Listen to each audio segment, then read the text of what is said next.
So today is indeed a very, very special day for all of us. Now, each one of us has a story of how it all started. Where did yoga begin for us? How did we arrive at yoga? For me, it started rather unintentionally. It was the year 2000 and I was in Chennai. I was doing my 12th. So if it's 12th standard, it's decision time. What career are you going to pursue? What are you going to do? I was pretty good at academics and I was interested in biology.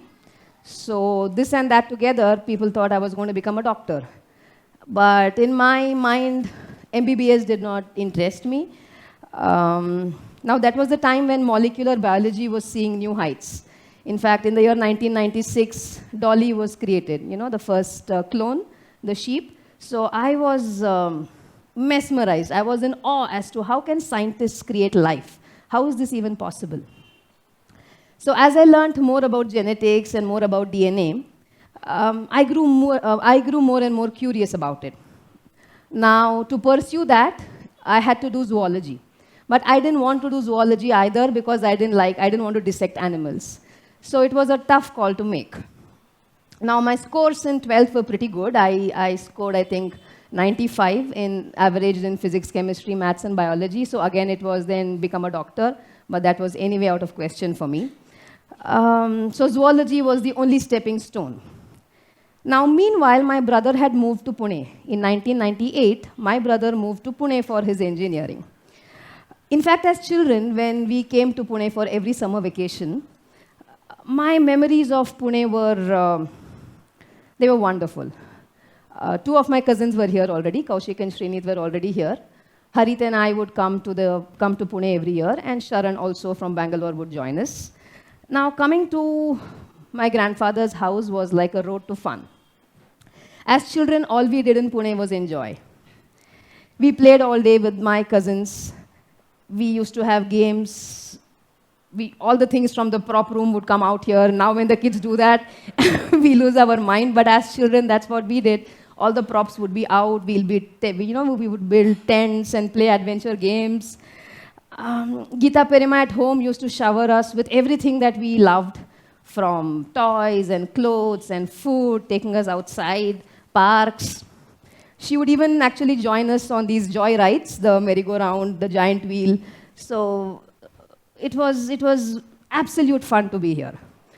We would also go on long drives. Guruji would also be there with us. She would take care of everything that we wanted. Not just everything we need, but everything we wanted. And Prashant Mama was another phenomenon altogether. He would tell us stories of Ramu, Shamu. He used to record. So as children, we would audio record on his cassettes. I don't know if we've lost words of wisdom, if that's been overridden by our talks. He would cook various meals, He would just put such concoctions together. Two unrelated things would join together and they would become a meal for him. For instance, curd and ketchup would become something as a unit. And one of our most fun games, I remember, was that we would make random ISD calls. So the person on the other end didn't speak English. I wouldn't speak their language, but we would talk with each other. And it was his idea. And the pitch, the tone, the intonation of every language is different. So it used to have that play like music. And then I would laugh until my stomach would hurt. And that's when sometimes people would just cut the call. Sometimes people would keep asking with a question mark intonation. But that was, again. So in my head, Pune was just fun. So in spite of zoology being my subject, I thought, let me at least go to Pune. So zoology, not good, but Pune, which is wonderful. Now, some talks happened in the family that I could learn yoga also. So I moved to Pune in 2000 when I was 17 years old. Apparently, Guruji had spoken to someone about my admission. So with my scores, again, the colleges that the application went to said she should not waste her time in BSc, let her try MBBS.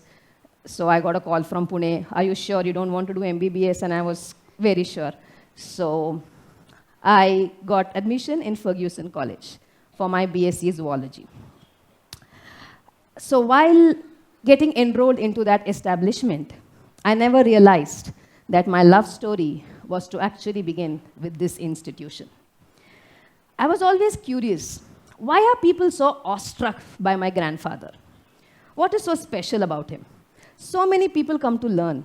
And just when he's around, everybody around seems to have one expression, you know. There's this awe and everybody is so this, and I couldn't understand what's going on. Why this? Why are people traveling from all over? Why are people coming for the early morning classes, evening classes? What's going on? The people created the awe in me first. It was not my grandfather.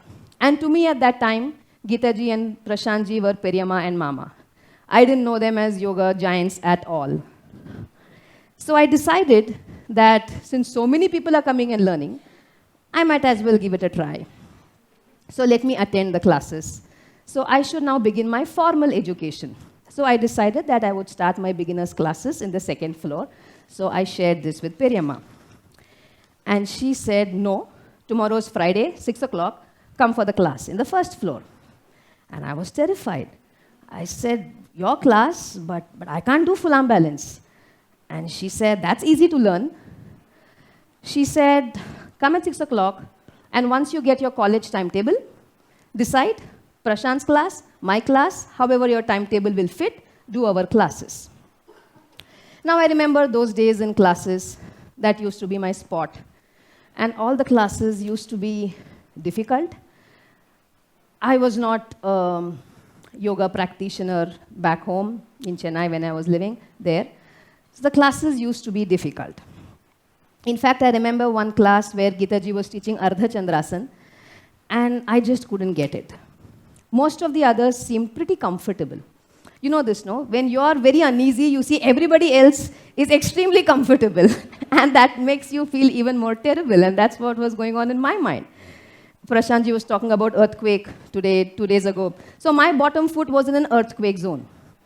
It danced such a dance that I simply couldn't stand on that leg. Now I'm thinking to myself, all I have to do is balance on this leg. How difficult can that be? So I'm trying to tell my foot, be there, don't move, stamp, press, just stick there and lift the leg up. That's all you need to do. I bit my teeth and stamped my foot down with all my might. But no, it seemed to have a mind of its own. Meanwhile, from near the platform, Periyamma was talking about different actions in the body. She said, find out what your top leg does for Ardha Chandrasan. I was dying to know what to do with the bottom leg, but she's gone to the top leg. She said, grip that knee, grip that thigh, suck the quadriceps and hold it as though your whole life depends on that. And when she said that, I didn't fall. Not only that, now the bottom foot has listened to her. My bottom foot didn't listen to me, and it listened to her. And to top that, she didn't say anything about the bottom foot. All she said was about the top leg, and my bottom foot suddenly became steady. How can that be? I wondered. I got my balance in Ardha Chandrasan, and she said, don't look at asanas from your point of view. You will never learn. This body is a universe in itself. Each part is connected to the other. Learn their language. Oh God. It was probably one of my first realizations that my aunt was just too good. She's brilliant. I put Ardha Chandrasan as tick in my head. Oh, I got it. Ardha Chandrasan, tick mark. I remember next day writing a letter to my mother in Chennai that, hey, good news, I can stand in Ardha Chandrasan. So I think maybe a week or two passed by. It was a Sunday morning. After the children's class, I had to come up because Prashant Mama was here. He was practicing. I think I came up to give him a message about some call or somebody was going to come. I don't remember. So I came in. I gave him the message. And I told him, Mama, I can do Ardha Chandrasan. I'll show you. And I showed him Ardha Chandrasan. He said, good, good. Can I have a volunteer here? A couple of volunteers, please. Those who are wearing pants. No? One more? Come on. Then it'll have to be like olden times where I'll say, hey, you, get up. Okay, you'll have to go up on the platform. He tells me, come on the platform. I climb up, okay? You stand here. You stand here. You're going to do on the right side. You're going to do on the left side. He tells me, come on, go on the platform, stand on the edge, and do Ardha Chandrasana. No, not behind. Come to the edge. Oh God, I just couldn't balance. Okay, come down, come down. Wait. Now, I was shaking. My body just kept falling backwards. What happened, I wondered. I had ticked Ardha Chandrasana. I sucked my top thigh with all my might. I sucked my kneecap. I sucked my quadriceps. I did everything that Perima had told me to do. But the earthquake was at its worst, even worse compared to the previous 2 weeks. Just then he said, okay, doesn't matter. Turn around. Stand on the edge again, but turn around this time, and Bhakti you will do on the right side, because Guruji's photograph is there. So you do on the right side Bhakti, and she will do on the left side. Okay, now do Ardha Chandrasana with your back facing the other edge. Oh God, not happening. Okay, come down. Not happening. And I kept falling forwards. Thank you. And he said,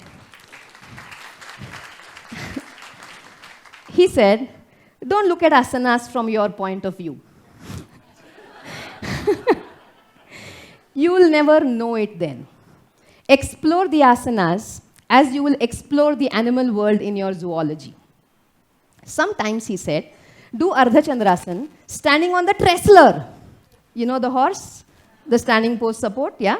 So those who are doing the second floor, you also have it there.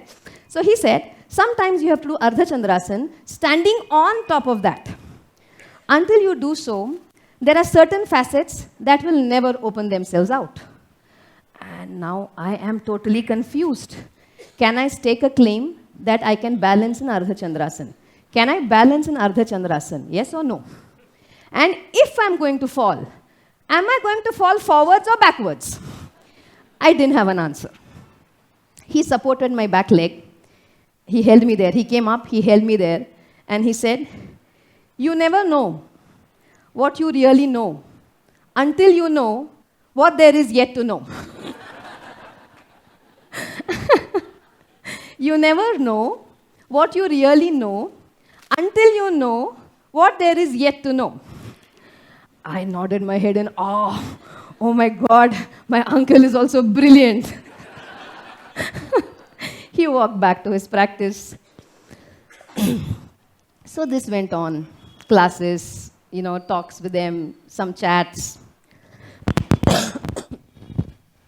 Sometimes when there were no lectures in the college, I would go for practice. I would come here to practice because all three of them did that.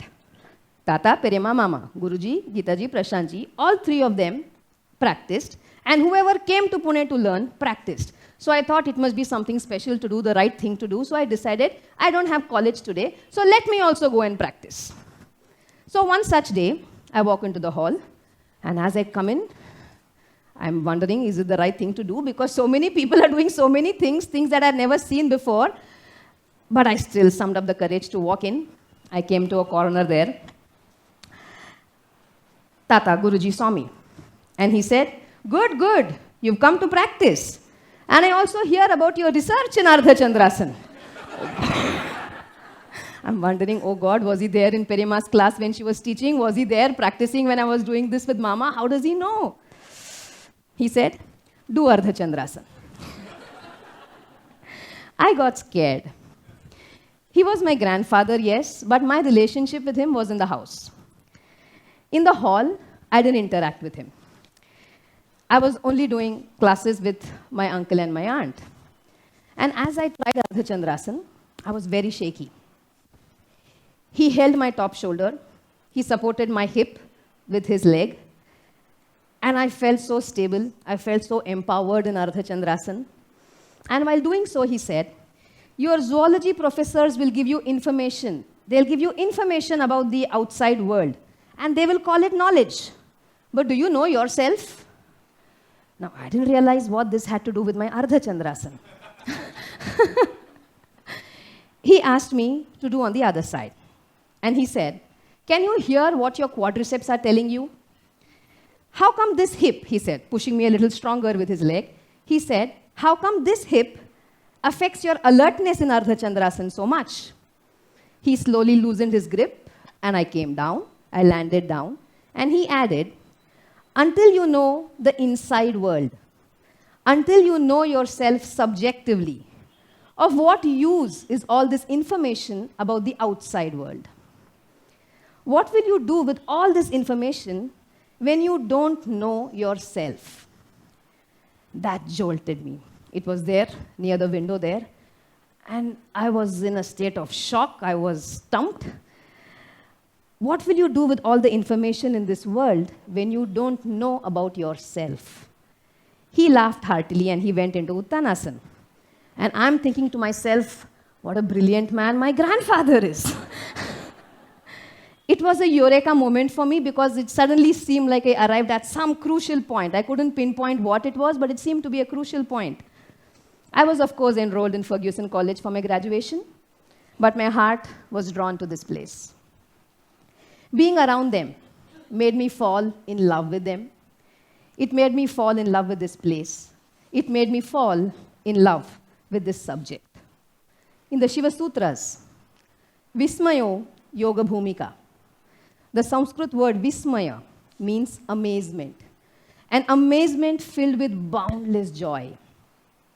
This spontaneous sense of amazement, it opens up new dimensions of possibilities. Whenever you are awestruck by something, mesmerized by something, you are so joyous about something, you want to be with it, you want to do it, you want to pursue it. Vismayo Yoga Bhumika. So that sense, that feeling is the field for yoga. Gita Perema and Prashant Mama seamlessly created wonder upon wonder every time I was in their classes. Everything was so exciting. Yoga started giving me the thrill. I would be so excited to attend every class of theirs. I have even broken rules and attended 2 classes in a day. Saturday used to be Prashant Mama first and then Perema. So there have been Saturdays where I would do his class and then her class. Yoga was just so much fun. Just like my summer vacations. Time went by. I completed my graduation, 2003. And then I completed my MSc in Bioinformatics, 2005. I didn't think beyond that. It felt like I belonged here. There's nothing to do. I didn't even stop to think. And about 15 years ago, there was this period where after my post-graduation, I started being in the classes a little more. I was practicing. There was this period where Guruji was teaching us body knottings. Can I have a volunteer? I should have said it before I introduced the topic.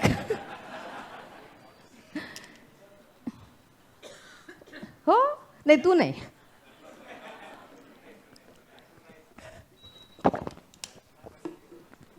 Nobody? The person who's created this beauty, I would like to give that volunteer a chance. Where is she? So she's Rachana, by the way. She does our backdrops most of the time. So she said she made this because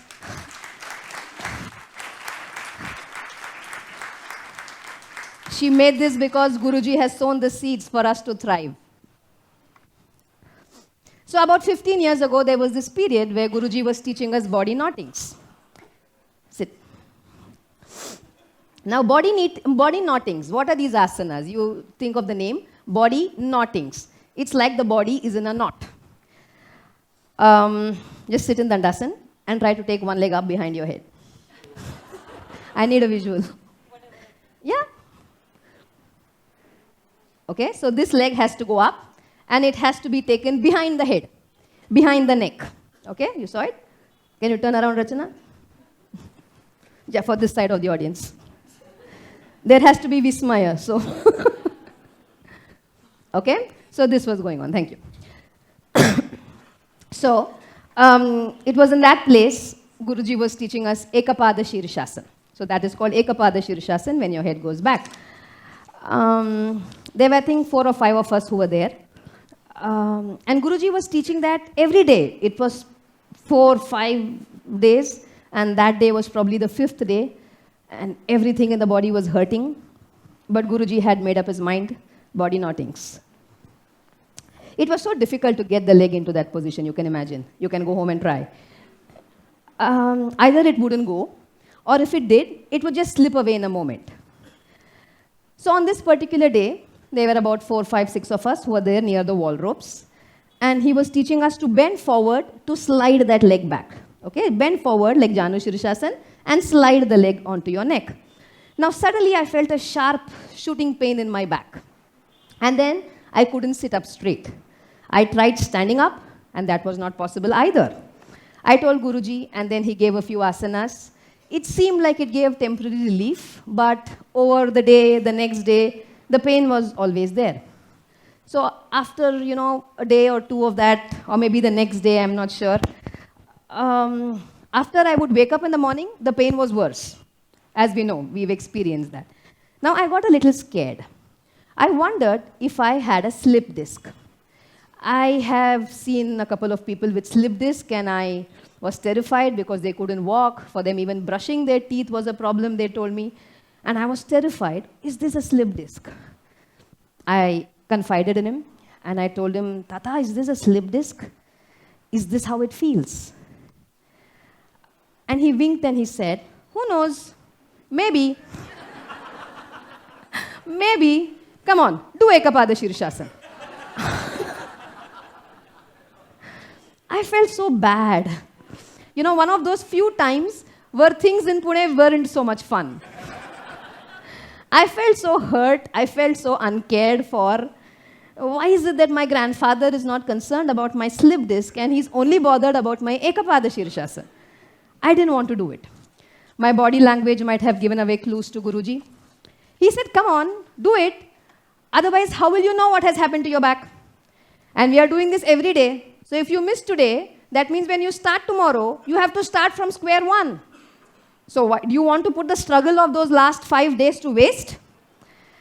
I thought it was okay to make that sacrifice. My back was more important. Now Guruji was kneeling down on the ground in front of the horse there. The mat was ready for his Shirshasana. He was on his knees. He adjusted the punal, the sacred thread around his neck. And he said, putting one hand on the trestler, he said, asana is not a physical posture. It's a mental culture. It first teaches you attention. Then this attention diffuses to various areas. So let us understand this concept a little. All of you have done Trikonasana. So when the teacher tells you, straighten the knee, what happens? Your attention goes to the knee. You do the things to straighten the knee. Otherwise, this mental faculty of ours could be anywhere. When will the class end? What is for dinner? What is my task list? What are the things to do? So your mind, which can go anywhere in this universe, is now focusing on that knee. Your attention comes there. So too with your, say, shoulders in Paschima Namaskarasana, with your back in Paschimottanasana. So going back to that day in Ekapada Shirshasana, he said, do you catch this awareness? That is the substrate. You think Ekapada Shirshasana is about taking your leg on your back, on your neck. Not at all. Catch this awareness. That will tell you much more about your back than any X-ray or MRI can. Now I was confused. He's talking about X-ray, he's talking about MRI, so is this a slip disc or is it not? But what Guruji said was very fascinating. Ekapada Shirshasana is not at all about taking the leg on your neck. Now how can this be? I mean, just think of it. Shirshasana is not at all about standing on the head. It didn't make sense, correct? Does it make sense? Guruji said it, so we better not reply to that. So I couldn't fathom how this Ekapada Shirshasana is not about taking the leg on your neck. And then Guruji said, it's not just getting the physical composition of the asana. Others do it like that. For me, it's not that. Is your brain able to witness what is going on? Now, between you and me, On that day, I didn't understand the question. I didn't understand the question. Is your brain able to witness what is going on? Now Guruji continued. When your leg is going behind your neck like that, can you feel the prana? Can you feel the current of your awareness? It talks to you in a very different manner. Well, I understood the body behaves in a very different manner, and I told him so. I understand the body behaves in a very different manner, but I don't know about awareness and all that. He pinched me. Ouch! And then he asked me, did your body pain or your mind? He pinched me hard and he asked me, did your body pain or did your mind? I burst out laughing. He burst out laughing. Everybody bursts out laughing in the practice session. I get goosebumps to this day thinking about that episode. I was awestruck. I mean, what a simple reality that Guruji was just conveying so seamlessly. The mind and body being one complex. The body chitta being one complex. These strands cannot be separated. They are interwoven. You know, this reminds me, it was an early morning class of Prashantji. He told us all, go to Shirshasana. He said, be in Shirshasana. No movement in your legs. How many of you are shaking so much? The seismograph in Pune is going to record an earthquake here. Don't move your legs. Make the two legs a single leg. Now, I looked for all techniques to do so, all that I had learned in the so many years, the knees, the thighs, the ankles, the shins, the hips, the buttocks, I did all of that. He walked past me and he softly remarked, Abhi, use more mental energy, not dental energy. Slowly, people started coming down, one by one. He said, okay, you're all coming down. I can't hold your throat and say, be in Shirshasana, but why did you come down? Who asked you? What asked you to come down? He said, learn to look at your body objectively. To objectify the mind, first start by objectifying this body. And he was putting the ceiling ropes back, as a lot of them were on the ceiling ropes, not in the independent Shirshasana. I rushed to him and I tell him, Mama, I stayed for so much longer today. It's probably my record. How did this happen? Mama turned, he walked and he addresses the class. He said, the mind is like a naughty child. Just look at it and it will behave. When the mind knows no one is looking at it, it will do as it wants. You must develop a communication channel with your mind. This communication channel is indeed the vital link. When that is developed, then there is a chance that this body and mind, they will work hand in hand. They will go together. They'll become a team. A force will not work there. Now, through our pursuit of asana and pranayama, we open these communication channels. And all of us know how important these communication channels are, how important these dialogues are in society, in the world at large. When there is a dialogue hits a roadblock, you know the consequences. Anyway, on that day, in Ekapada Shirshasana, Guruji continued. When one part of you is going back, the leg is going back, when one part of you is going back, another part of you has to come forward. You have to learn to bring a sync between these two actions. Otherwise, you're only caught in the struggle of it. Then, the brain cannot witness what is going on. So, I summarize that in my head. When we are caught in the struggle of something, when we are in distress, in turmoil, we don't see anything else. Logic, reasoning, clarity, they all fail. Is your brain able to witness what is going on? That question came back to me. He asked me to do Ekapada Shirshasana. He said, where your back hurts, move those muscles away from your spine. And I started. And then he said, since you're able to do that, it can't be a slip disc. It's a simple problem with a simple solution, not a big thing, just do it. Okay? Now, he stood behind me and he said, your problem is not that your leg is not going back. Your problem is that your hip is not listening to you. It will listen to me, he joked. And he stood behind me, he put his knee on his back and he was pushing my back forward, and with his hands he was taking my leg behind my neck. Just then, Gita ji walked in for practice. And she told me as she went by, Abhi, Anna Pankindrika. She's telling me in Tamil, Abhi, Anna is doing it. All Guruji's children addressed their father as Anna. Anna Pankindrika, nee enthiki ivlo gettiya pudichikindrike. So when Anna is doing it for you, why are you holding your body so hard? You're doing nothing. He's doing it. Why are you resisting? Just surrender to him, she said. Surrender? Surrender what? I wondered. And I'm thinking, but it's not my hip. My hip is fine. It's not saying anything. It's comfortable. I said, it's something about my shin. My knee was complaining a little. It's about my shin. I am telling Tata, my hip is okay. My shin is not going back. How to bring the movement in my shin? Guruji hit his head and he said, you're a topper in college? Yes, Tata. You topped your MSc, I hear, gold medal? Yes, Tata. And I suddenly didn't realize why my guru is, praising me with my academic excellence. And he said, I am a metric fail. And you are a topper. Is this how topper thinks in society? Do toppers think like this? I was devastated because what I thought was praise was a burst of my balloon. How slyly just Guruji burst my bubble of glory. Geeta Perima was there on the Viparidandasana bench. And I went to her. Tata went into an asana. I went to her and I said, Perima, my shin is not going back and Tata is asking me to do my hip. He's saying, talk to your hip. Hip is not going. And my hip is fine, Perima. My shin is not going. At least my right hip is tighter, but my left hip is fine. But in Ekpad Shirshasana, even my left is not going. It is the shin. And Tata is in a great hurry. I complained to her. He seems to be in a great hurry for my Ekapada Shirshasana. She asked, what did Tata say? And I told her. She said, Abhi, the shin goes behind your back, behind your neck.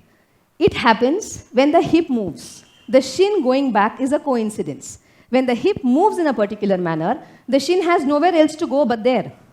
She was coming out of Viparidandasana and she asked me, what do farmers do? And I said, farmers grow crops. And she said, no. The farmer plows the field. The farmer creates channels for water to pass through. The farmer sows the seeds. The farmer can make the soil nutrient-rich, give adequate amount of water, keep an eye that pests are not coming in the way. He waters sufficiently, but then the farmer just has to wait. After having done all the logistical things that need to be done, the end result is not in the farmer's hands. The seed sprouting is a happening. Just like that, for asanas, she said you have to search where is the key. For Ekapada Shirshasana, it is the hip. Learn to bring the movement in your hip. Like a farmer plows the field, you plow your hip. You plow your upper hip, lower hip, middle hip. Now, I didn't know hip had so many parts. Upper hip, lower hip, middle hip, inner hip. You plow all of that. And when that comes, the shin will just slide down. It will happen, and it is about your hip. You have to put in all your efforts, and one day it will happen. Now, for those, I think, while continuing or maybe at home, she was telling me, for those that can easily do the asanas, they have the mobility and say they can easily put their leg up to Ekapada Shirshasana. She said the mind never goes to the hip. So the asana can never be felt. It's like people who just get food on the table, ready-made. They don't realize all that the farmer has undergone, the sleepless nights, the meal-less days, all the struggle that the farmer has put in for us to get our plate. She said, just like that. And for those of you who cannot do, you look only for the result. You want the shin behind, and you don't look at the origin. You forget to do all the agricultural work, and you only demand the food. How will it come? And she laughed so cutely after she said this. So the energy cannot go there, and hence the asana cannot come. Now,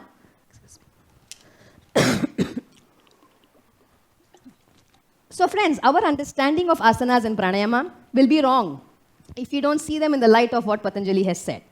Sthira Sukham Asanam, Prayatna Shaithilya Ananta Samapattibhyam.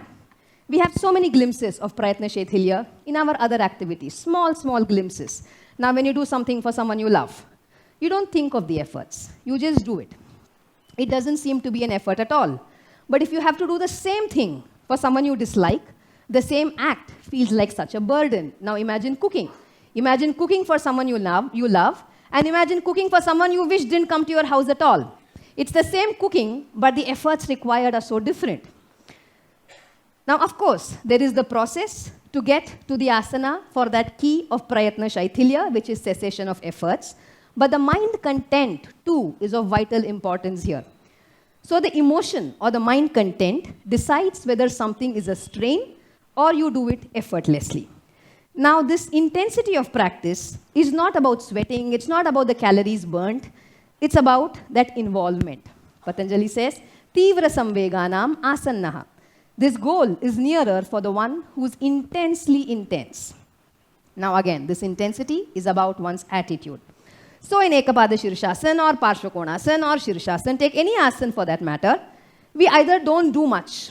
Okay, we don't do much. Why bother? So say the teacher turns around and goes there, the people here chill. The teacher turns around and comes here, the people there chill. So it's a seesaw game that happens.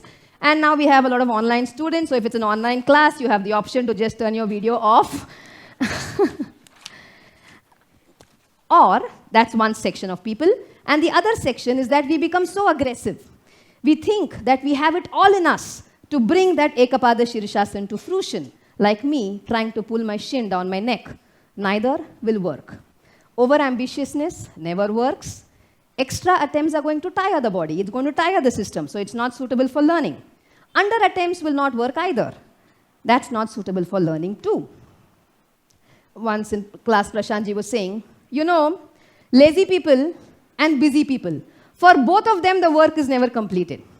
The lazy people are too lazy to complete the work, and the busy people are too busy to complete the work. So in the same manner, over-action, under-action, they both are not going to get us there. Anyway, I remember that day, again, Ekapada Shirshasana continues, and Guruji telling us, with respect to Prayatna Shaithilya, when the asana is done in that manner, if you recollect all that he said that day, there were too many things that came in between. So he said, when the asana is done in that manner, the feeling of the body fades away. What results is Thira Sukham. Now, unless we have embarked upon this path of Prayatna Shaithilya, it is impossible for the mind to be free. It is like for as long as you're struggling to balance in Virabhadrasana 3, all that you can think of is the balance. Correct? For as long as you can't kick to go up to full arm balance, all that you can think about regarding full arm balance is that swing. So for as long as we are caught in that, that's the only thing we can do that, look at. This reminds me, another class with Mama, Janu Shirshasana was going on, and he said, extend your trunk, extend your waist forward. Let the legs do what has to be done for the waist to come forward. Take the chin to the shin. Is the back making the chin to touch the shin? He asked us. I thought so. But in the course of the class, in that asana, Mama came and pressed my back. What happened now? It is only now that the back made my chin to touch the shin when he pushed my back down. Holding me there, he said, turn the head and let your ear touch the shin. And I went to do that. And he said, you're only trying to take the head to make that ear to touch. Think about your shoulder. Think about your back. It was a Thursday morning class. It was a ritual those days for us cousins who attended the Thursday morning class. After the class, we go wash our hands and directly to the kitchen because we were hungry. So we are looking for things to eat. And then Mama walks in. And I tell Mama, Mama, first class. And he asked me, you've used a stapler? I said, yes. How long does it take for that machine to work? For you to staple, how long does it take for it to work? I said, immediate. You punch. It's 1 instant. He said, really? Think about it. I'm going to staple 100 papers. What happens? You punch and it happens. He said, no. It's not one stroke. It's the first page that the pin penetrates. Then the pin penetrates to the second page. Then the third. Then the fourth. Then the fifth. Until it reaches the 100th page. It is not one instant. It's a process, he said. So too in the body, he continued, so many things seem to happen at once, but it is not the case. You have to understand the process of it. That is called Shatapatra Bheda Nyaya, he said the other day. So if you're going to do the shoulders, so many other things are going to happen. Don't see asanas as a final destination. I hope we don't have the other notion of final destination. He was not talking about that movie. Don't think of asanas as a final destination. See the process. Then you will alight at the destination. See the process, the destination will appear. You don't go to it. Yoga is more in the happenings, he said the other day too, not in the doings. You do so many things and nothing happens. We've heard him say that. You do so many things and nothing happens. Guruji does one thing and so many things happen. That is all the difference between you and Guruji. He was telling us in a class. Now, Ekapada Shirshasana, coming back, was slowly starting to make sense to me, bit by bit. Bit by bit, all of this put together, Ekapada Shirshasana was slowly starting to make sense. Looking back, I must, God has blessed me for just having given me the chance to be around these three incredible people, these three incredible teachers. It's just too good. But for all of us who have learned directly from the masters, we are very privileged. Like the rains, they kept giving us. Like a downpour, they drenched us. We were just lucky to be there at that moment. That's all we did. We were just around. And they did all the work. And all of us are equally a part of this tradition. Whether you learned directly from Guruji, Gitaji, Prashantji, continuing to learn from Prashantji or not. We are in this tradition if we are indeed learning. Like a river. A river is open to anyone who wishes to enter it. A tradition too is open for anyone who desires to enter it. There's no eligibility, there is no hierarchy. The only thing that we need is an ichha, a desire to get in. Look at the tradition of Iyengar Yoga. We would say our Guru, some of us identified with Guruji, some of us identify with Gitaji, Prashantji. Their Guru is Guruji. Guruji learned from T. Krishnamacharya. T. Krishnamacharya learned from Ram Mohan Brahmachari. So this is the lineage. A Guru gives, a student receives. We have all been fortunate that we have such incredible, we have such incredible givers. All we need to do is receive. In that perspective, tradition is all about receiving. On the face of it, we may think that tradition means, what's a tradition? You follow the rituals, you follow the rules, you follow the do's and don'ts, you follow the system. And we misconstrue that the moment we follow all this, we are in that tradition, we are the students. We need to have a distinction between followers and students, as we've often heard. Now think of your family, think of any tradition in your family, and most often we think of it on the plane of rituals. Speaking of rituals, another incident 20 years ago. It was another day, just another day for practice. But for me, it was the Shraddha of my grandmother, my father's mother. And the ceremony was to happen in Aund, where my parents lived. It was the first few years of her passing, so I was extremely emotional. It was the first loss of a grandparent that I saw. The plan was that I would leave at 11 o'clock, go home, have a head bath, and go to Aund for the ceremony because the priest was going to come at around 12. So I informed Guruji, today's Shraddha, so I'm going to leave early, Tata. Guruji was teaching us like other days. He was practicing, some of us were practicing, intermittently he was teaching, 9:30, 10, 10:30, 11, 11:15, 11:20. Now I'm getting restless because my plan was I was going to leave at 11 o'clock. And I might have sent out body signals showing that, I'm looking at the clock. Guruji saw, Guruji acted like he didn't see, I don't know. And at around 11:30, he kind of completed the take-home lesson of that day. And then he said, your grandmother in heaven will be happier if you learn this properly than by just participating in the rituals. You can go now. We look at asanas and pranayama just as mere rituals. There is much more behind it. Think of it. We've learned so many things in life so far. Our school, our college, extracurricular activities, graduation, post-graduation for some of us. Physics, chemistry, math, science, arts, shlokas, poetry, swimming, so many things that you might have learned. Do you remember all of that? Did it become a part of you? We went through the process. So for our academic learning, we go through an academic process. It's linearly structured, one after the other. So there is a syllabus, it's smaller to bigger. It's very deterministic, like go to school, go to kindergarten, learn the alphabets, learn to read and write, go on from one level to another level, and then give your exams as you learn the subjects, do well, academics completed, find a job, done. You're set for life. But the thing is that with this learning, we do it for a purpose of, say, getting scores or getting a job. We didn't receive it. And hence, most of it never stayed with us. Think of all that you learned back in school.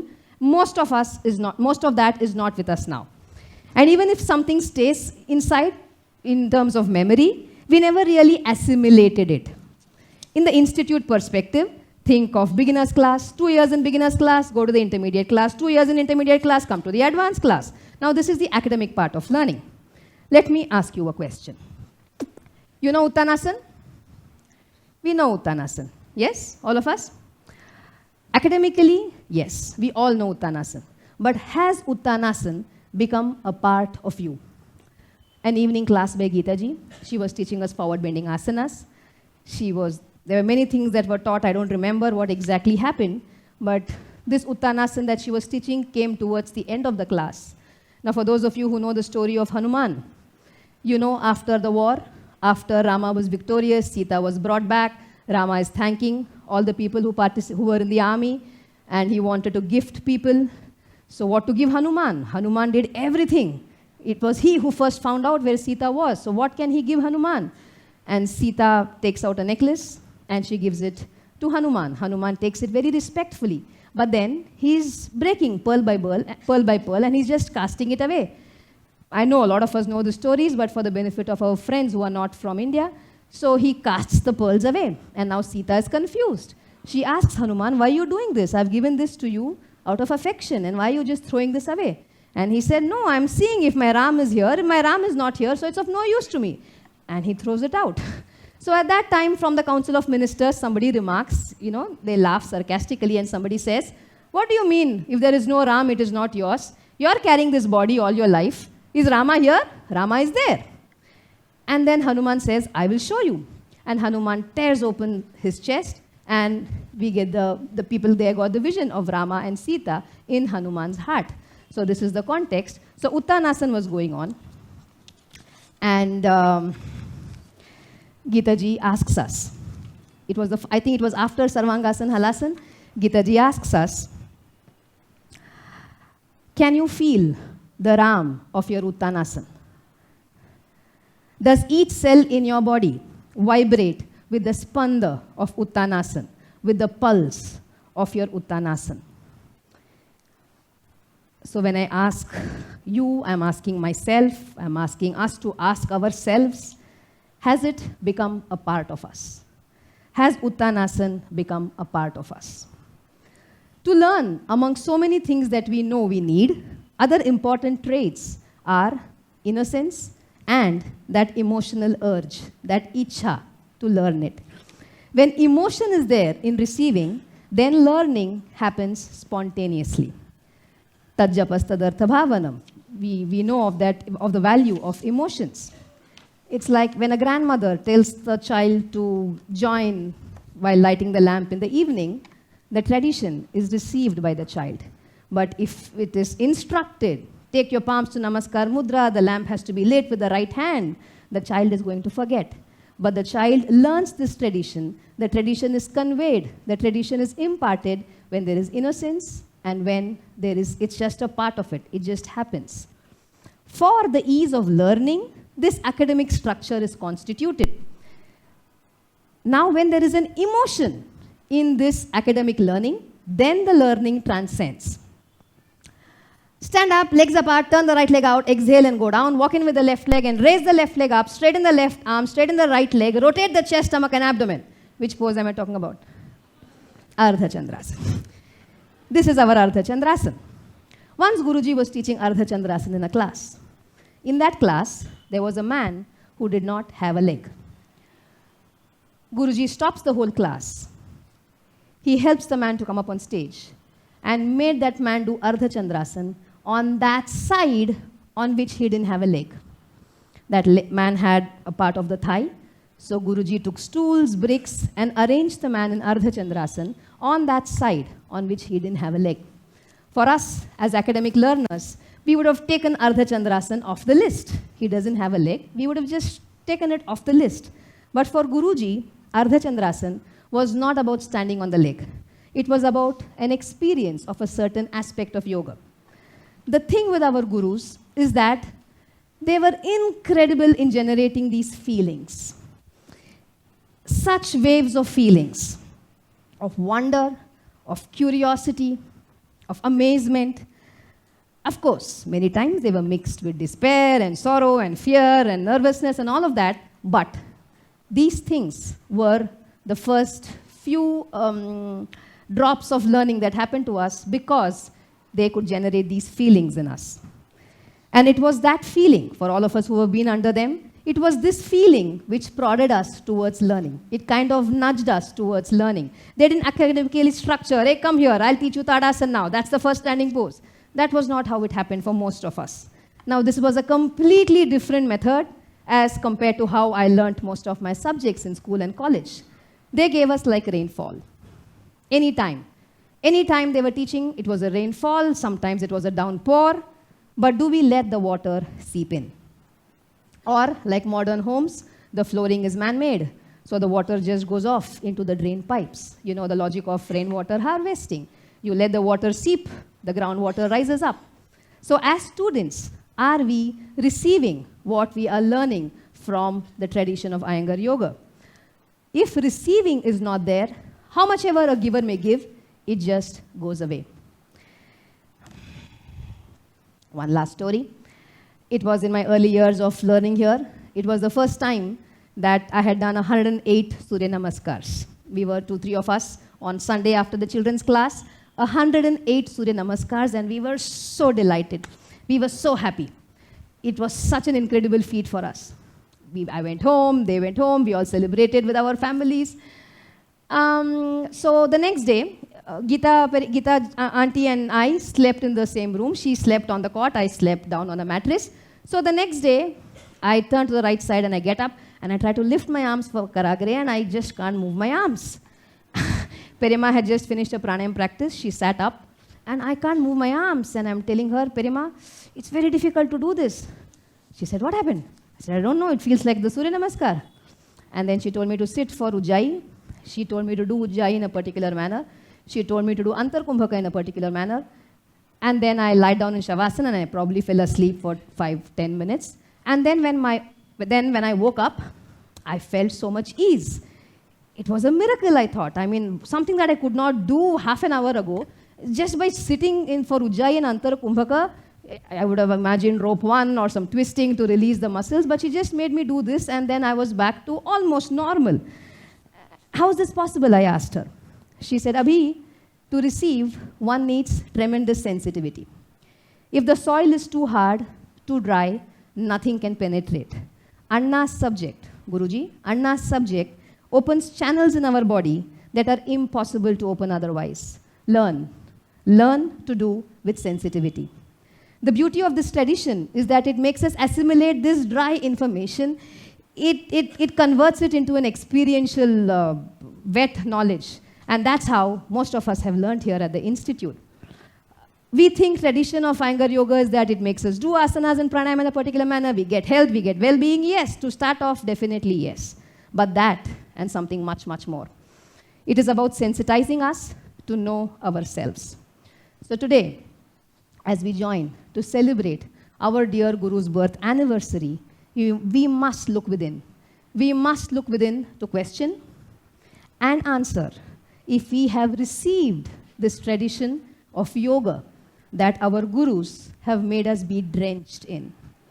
Are we being shishyas, the students of this magnificent subject that has almost been spoon-fed to us by them? Are we receiving it? That is the main question that we have to ask ourselves. Gurubhyo Namah.